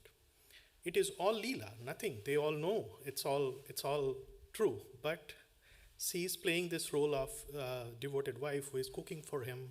It was not easy in Sampukur. She is there living in this tiny little room upstairs. She is cooking for him. She is waking up really early in the morning so she could use the bathroom, etc. The things got a little bit better in Kashipur. She got a little bit bigger room, and then she got a little bit of help with Lakshmi coming in, etc. However, the most important thing here is that we see this, the fact that she is playing the role of a devoted wife. I'll pick a couple of incidents, or rather 3 incidents that has happened while she was there in Kashipur, and I'll reflect on my own, and then I'll leave to your interpretation what happened there and whatnot.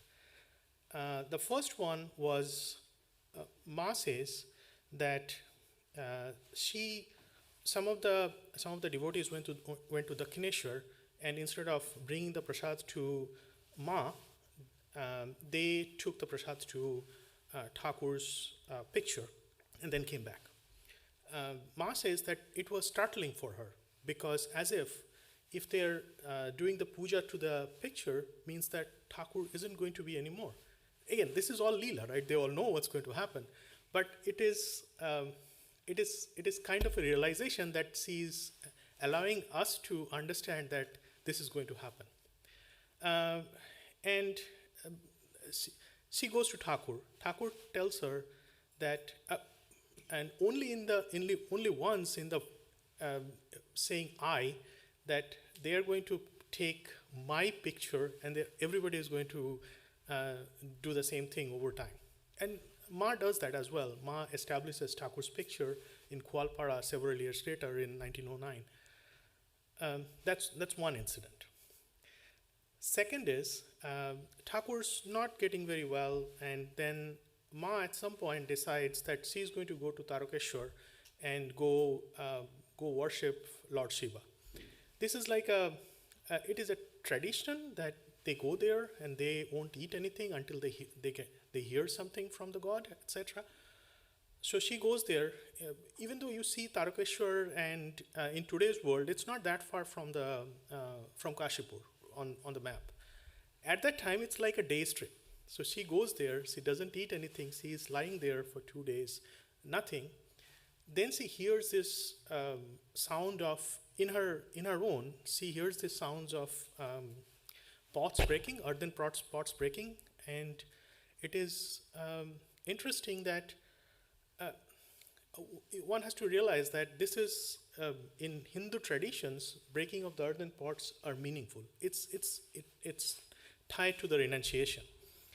Now, we can interpret, maybe perhaps it's just me, that I am interpreting this as this is a way of her to tell herself that she has to let go, that Thakur isn't going to be any longer, much longer. Then Thakur passes away. We all heard about this story about he comes back and tells Ma that he is only in the next room. But this is a very hard concept to understand, right? How do you take it in that Thakur's there? But you look at Ma's hand. The two bangles, they're still there. It is, that's how we see that Thakur's still there with us.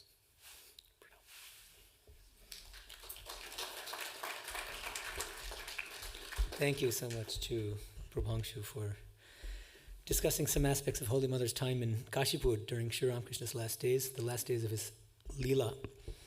Two more speakers. Let's welcome Bindu. She will be speaking on the personality of Holy Mother.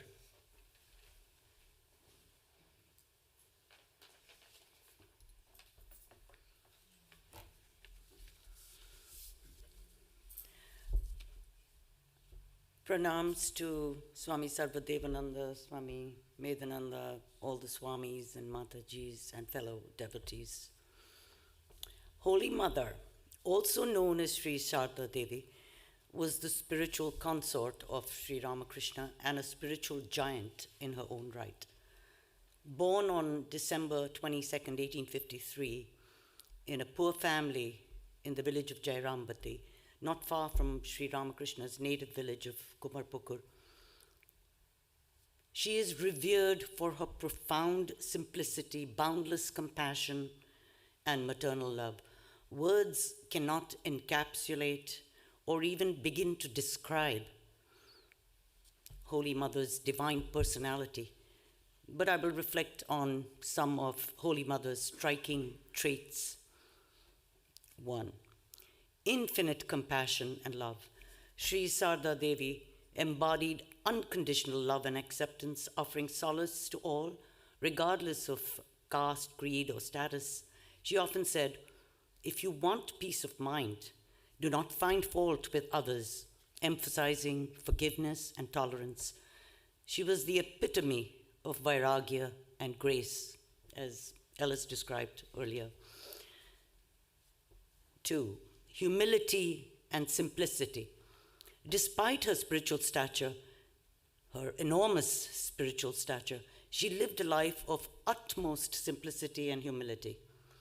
She could always be found engaged in all sorts of domestic tasks, scouring the floor, washing dishes, cooking food, and serving guests. She worked tirelessly in the household while offering spiritual guidance to countless devotees, never seeking recognition for herself. Another trait, universal motherhood, which we've heard a lot about today. She is remembered as the Holy Mother because of her nurturing and protective qualities.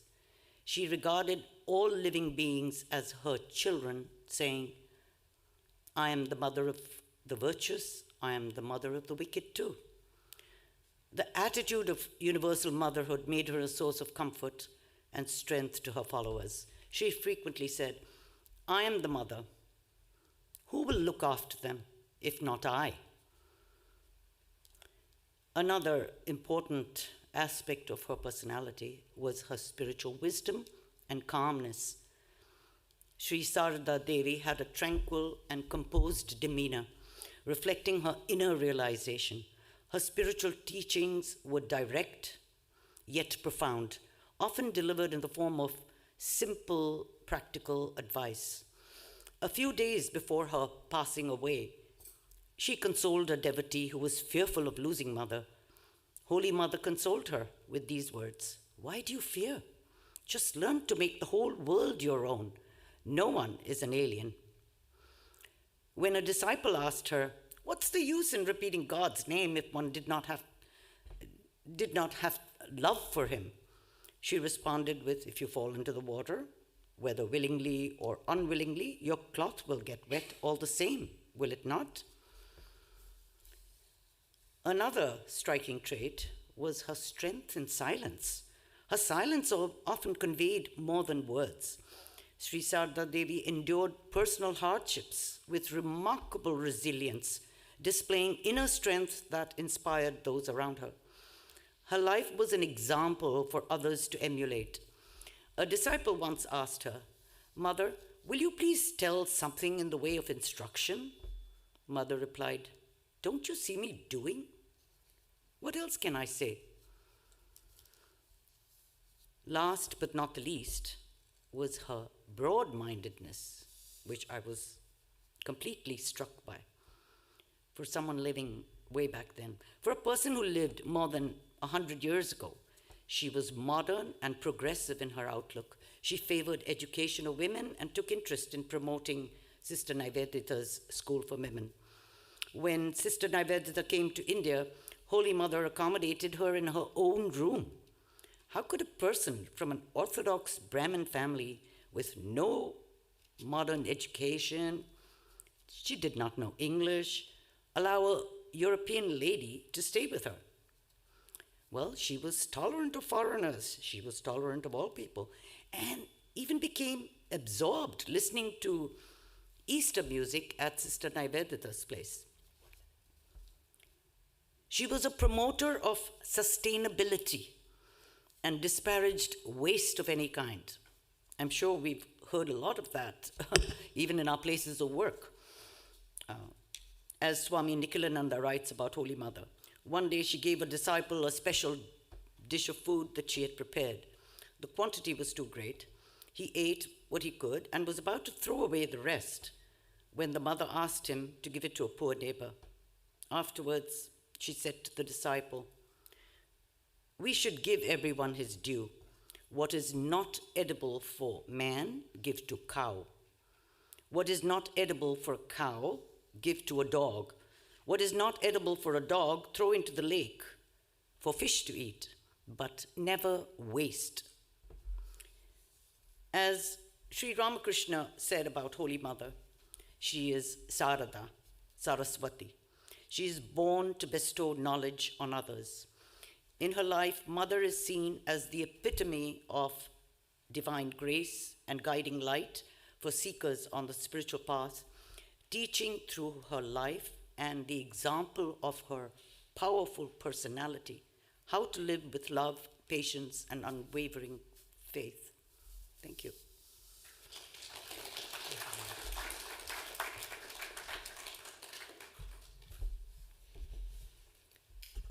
Thank you to Bindu for describing some of the many wonderful facets of the personality of Holy Mother. And last but not least, Kaushiki will be speaking about a very powerful letter which Swami Vivekananda wrote about Holy Mother.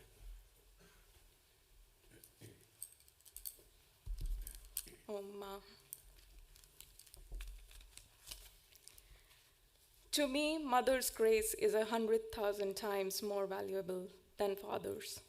Swami Vivekananda wrote this in a letter from the USA in 1894.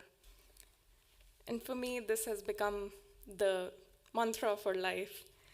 I have actually been blessed to be initiated right in this temple. And that journey began by seeing a video right from this lectern. So it has come a full circle. Swami Sarvadevanandaji gave a lecture on Holy Mother. And he described how Holy Mother is the most powerful lady, like much more powerful than Swami Vivekananda and Ramakrishna combined. And I was just amazed. I was thinking that, oh my God, I adore these people. I revere them so much, and they are pointing towards something much higher. So I started praying to Holy Mother that I want to be initiated. And soon she arranged for that initiation with Swami Sarvadevanandaji this very year on Jan 3rd in 2024. And when I came here, I met so many wonderful people. I met Tara at that time, and she loves Hanuman Chalisa. I got to know that, and I felt a deep sense of love within because I chant Hanuman Chalisa every day. As a kid also, I learned that. So she started bringing me a few more people that I came to know, and I reflected on their journey, their love, and it started making me grow much beyond my little ego. She brought me to Thakur Sri Ramakrishna. At one point, she made me realize that Thakur is my guru, and she moved to a side on the altar. Even in the altar here, I was almost fighting with Mother. Why are you hiding in the altar? Why aren't you in the front? But she sat to the side and she told me to look at Thakur. And Thakur slowly taught me how to pray to Mother. In Hanuman Chalisa, there's a verse, Sukshma Roop Dhari Sihai Dikhava, Vikat Roop Dhari Lanka Jarava. So Sukshma Roop, a very tiny form of yourself you bring towards your mother, and you become Vikat, a very big, like in front of adversities. So I tried to emulate that. Like whenever I go to Mother, I become really tiny, really small, like a baby. And then whenever I'm out in the world, I try to emulate a big, like, okay, I got this. I have my Mother's grace. When Thakur slowly pointed me towards Swami Vivekananda, he said in Gospel that Swami Vivekananda has a blazing fire of sun within.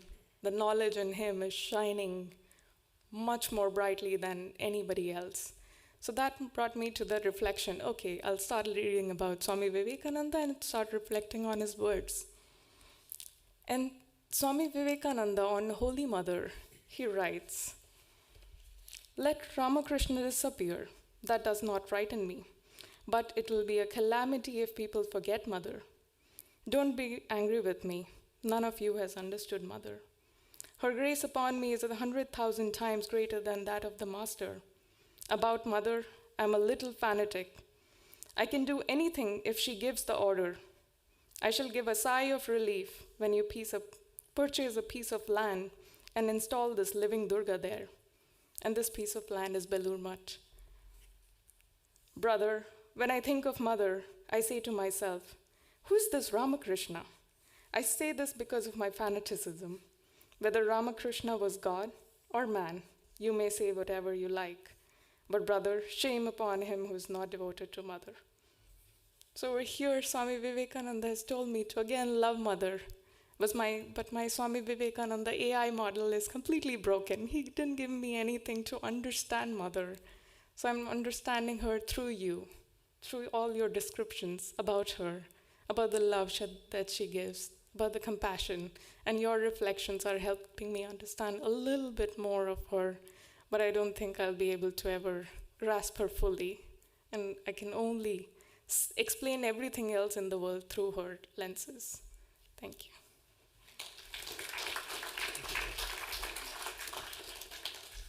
Thanks, Sakoshipi. Let's give a big round of applause to all of the 16 speakers.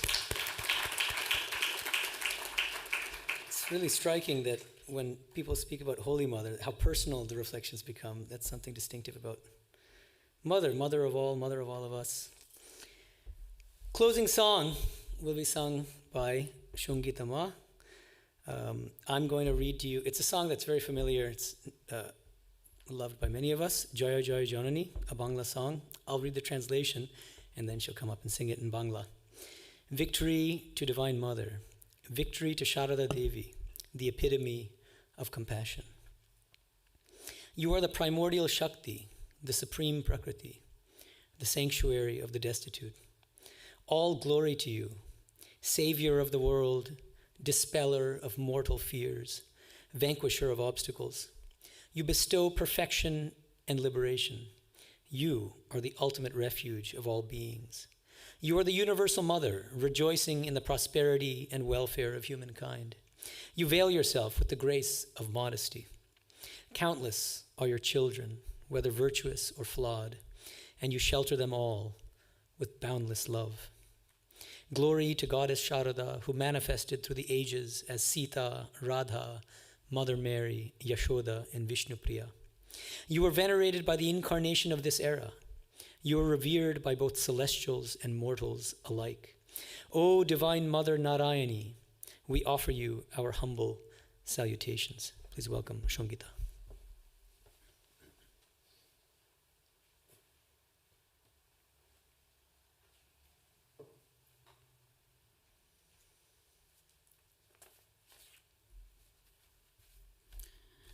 Pranam to Thakur, Ramakrishna Thakur, Sarada Ma, Ma Kali, revered Swamijis, and audience.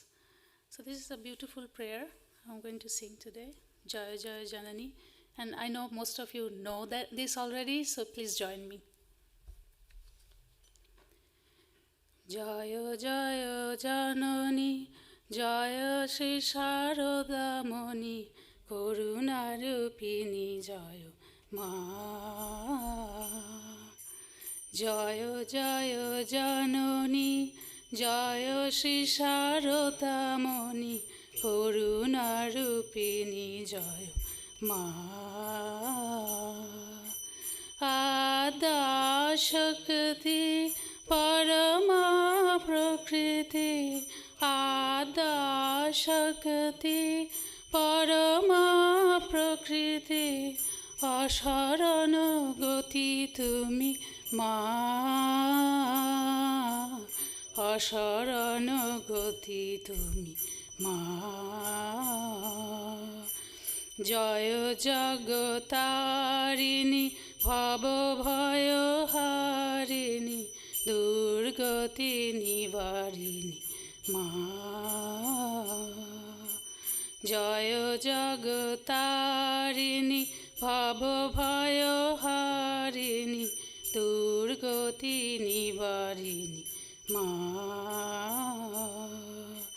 Siddhi Pradayini Mukti Vidayini, Siddhi Pradayini Mukti Vidayini, Jivagati Dayini Ma, Jivagati Dayini Ma. Nikhila Jagata Mata Jiva Kalyanurata Lajapata Brata Ma. Nikhila Jagata Mata Jiva Kalyanurata Lajapata Brata Ma. Durjano Sajano Shantano Aganano, Durjano Sajano Shantano Aganano, Palana Karini Ma, Palana Karini Ma. Jaya Saradeshwari Sita Radha Mata Mary Jashodhara Vishnu Priya Ma. Jaya Saradeshwari Sita Radha Mata Mary Jashodhara Vishnu Priya Ma.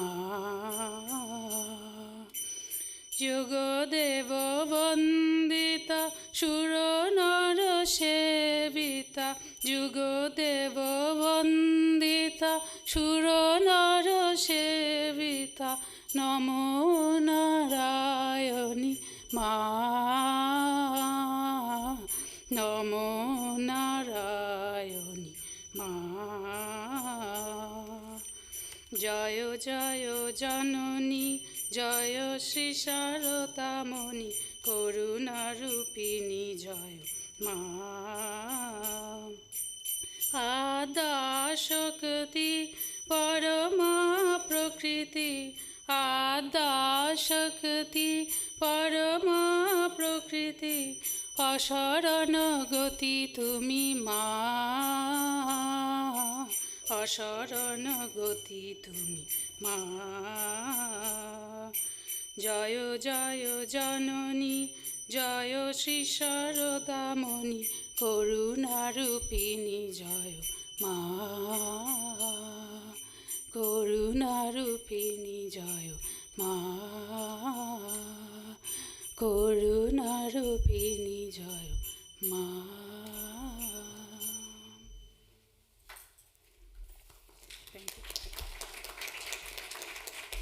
Thank you to Shongitama for the beautiful song. Finally, I welcome revered Swami Sarvadevanandaji Maharaj to give his closing blessings and benedictions.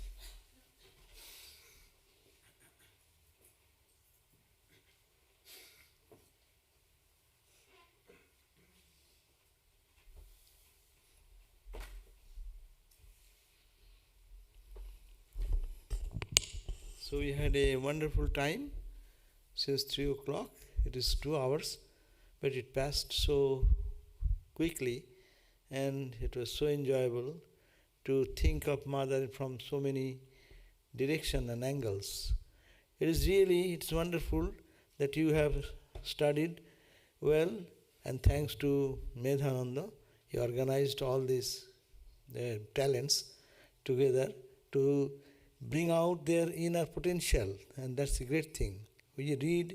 Normally we speak from the platform, so we don't hear what you think, and it is wonderful that you expressed your ideas in so many different ways. And we are celebrating. I will not take much time because you are all long time, you need some tea gap. So we'll go for that, but will not speak any more further. Rather, I speak whatever is now, and then we go for a tea break, and then come for Arati, and next program is relics touching. Holy Mother, it is very difficult to perceive what is Holy Mother. Different aspects we are talking about, yes, but what she is, it is beyond description, beyond understanding. There is one very close attendant of Holy Mother, and he was very free, and he was a young boy, and he used to talk to Mother anyway. So one day, Holy Mother, she asked Holy Mother, "Ma, could you tell who are you?" And she was really response, what type of question? I am, you see every day, what you are talking about me? No, you have to say, and you have to say, yes, who are you, who are you, who are you, who are you? You have all read this story, and Mother was reluctant to say anything, do anything, but ultimately, again and again, pressurizing, Mother says, and appeared, like the Vishwarup Darshan we find in the Bhagavad Gita. Arjuna was asking for his cosmic form, and suddenly this Chandra, he found that Mother has transformed into, there is a tiger, and the Mother, Divine Mother's form with all the arms and weapons, and sitting and riding on a lion, and her head has touched this sky, and so bright, brilliant, and so luminous, and so full of compassion at the same time. And seeing that, she could not take anything, and he fainted. And then Holy Mother, when he came back to senses, they found that Mother is just touching his head and telling, what, Chandra, what happened? Did you see what you wanted?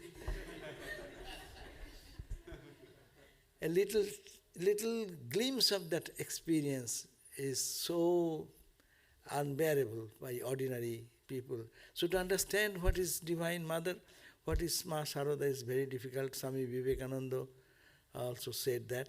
Now, and as you said that you have not understood anything about Holy Mother.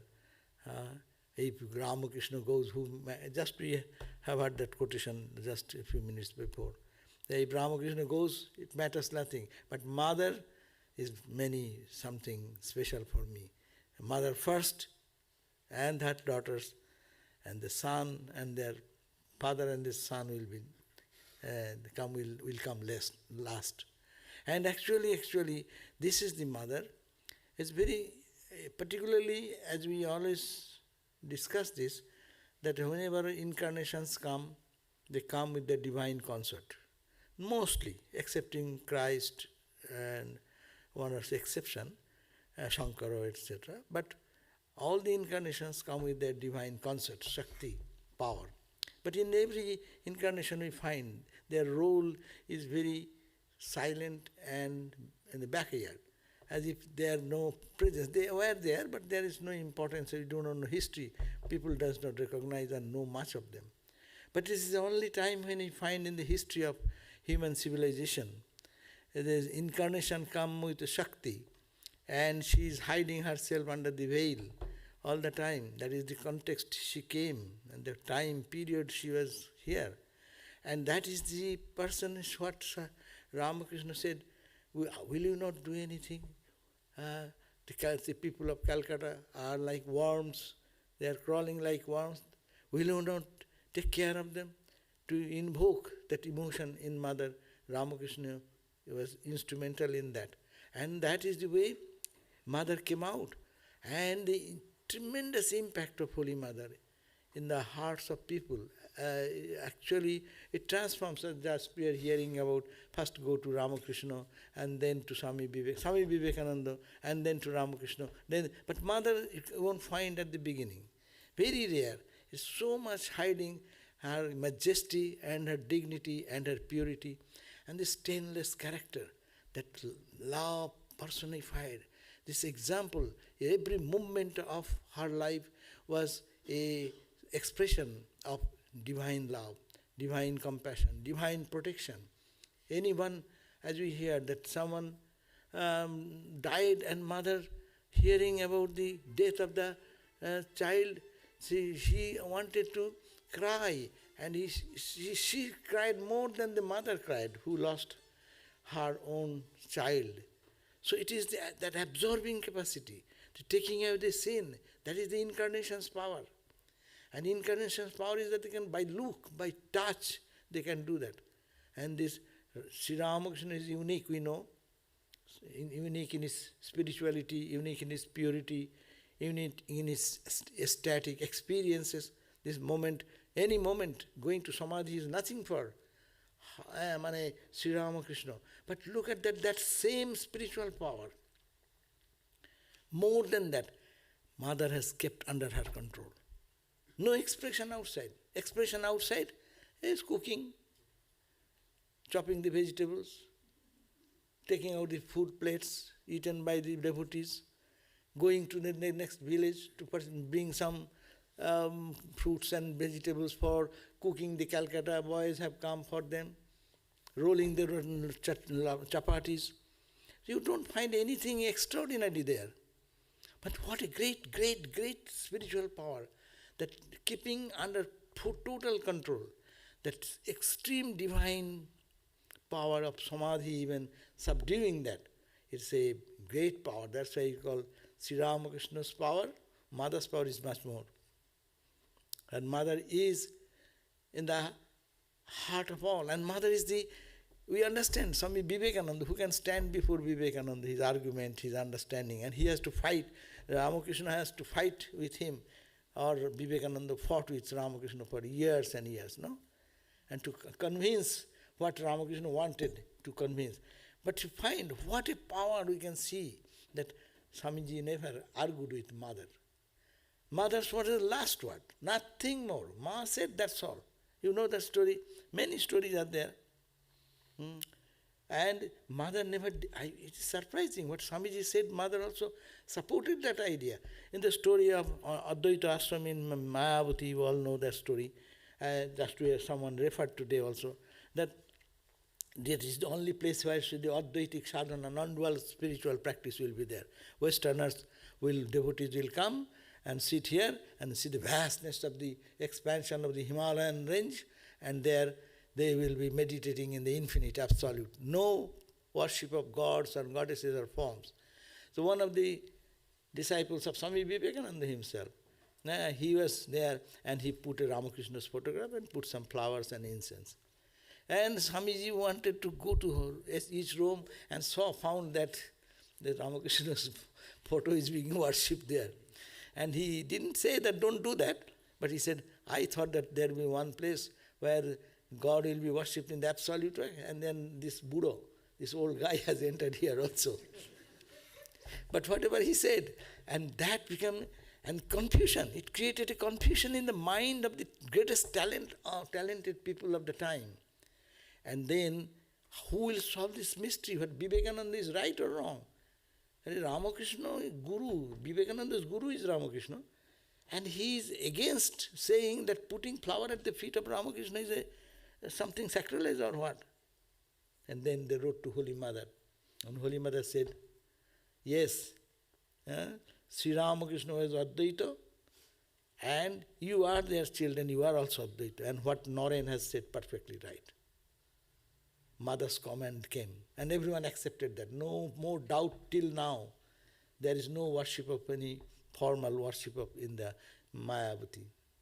And there is a story that when Swami Vivekananda passed away, and it was in Benares, Benares, and you see there is a temple, and there all the earlier temple was that it is Ramakrishna's photograph was there, and that was worshipped.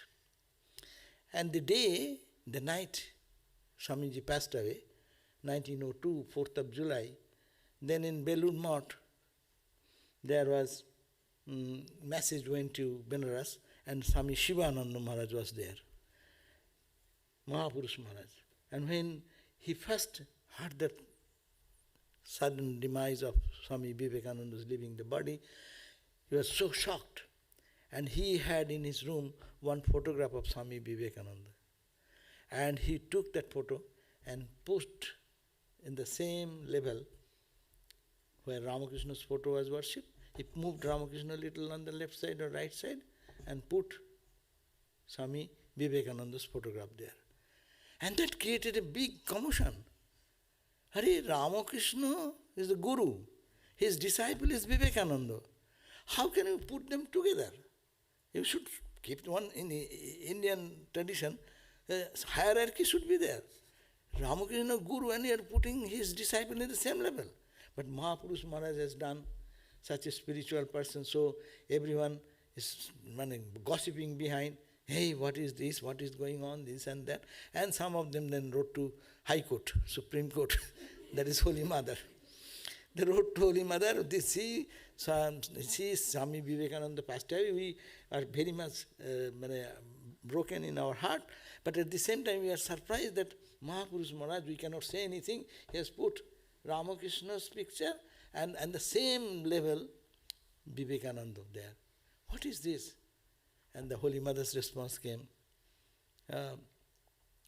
oh, yes, Shivananda, Mahapurush, Tarak, he has done really wrong thing. Why? And they thought first line they read, they're excited. Oh, they're wrong. They said, wow, then we are winning.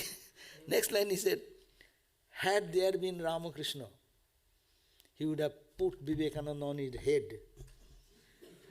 Mistakenly, Tarak has put him on the same level. And that stopped everyone. After High Court judgment, there is Supreme Court order, nothing works there. See, what a power. Just we cannot understand the power of the divinity, but we can see the effect, what is happening in the entire Ramakrishna movement.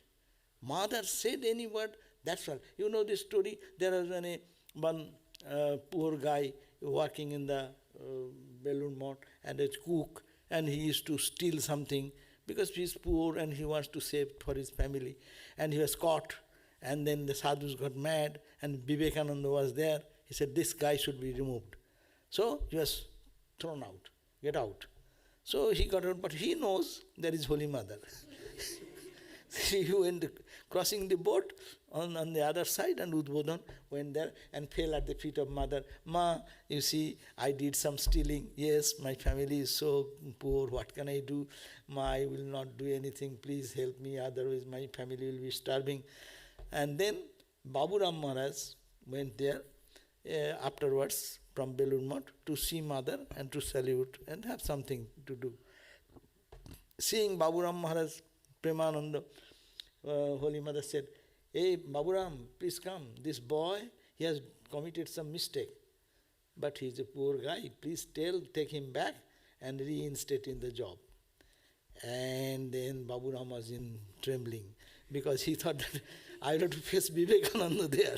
If he goes with me, he has driven him out, and if he starts scolding, all scolding will come upon me. But anyhow, he went back to Belur Math taking that cook, and from a distance, Swamiji is saying, Vivekananda said, see the condition, this Baburam, he's bringing that guy back again.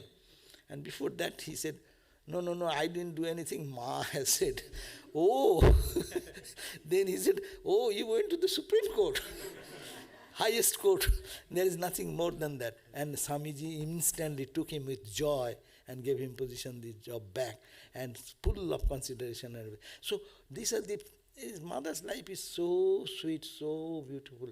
You need not have to know anything. You are in bad mood, just open mother's book and read few lines. You find that there is something which soothes our heart. That is the power, tremendous power, which actually holding the whole universe. The whole universe has come out of Maya, Mahamaya we call, the Divine Mother. Because of that, Avatar comes from where? Avatar, gods, goddesses, all the universe has come out of Brahman cannot do anything. Satchidananda Brahman. Only Shakti. And this is the fullest manifestation of Shakti in the Sattvika life.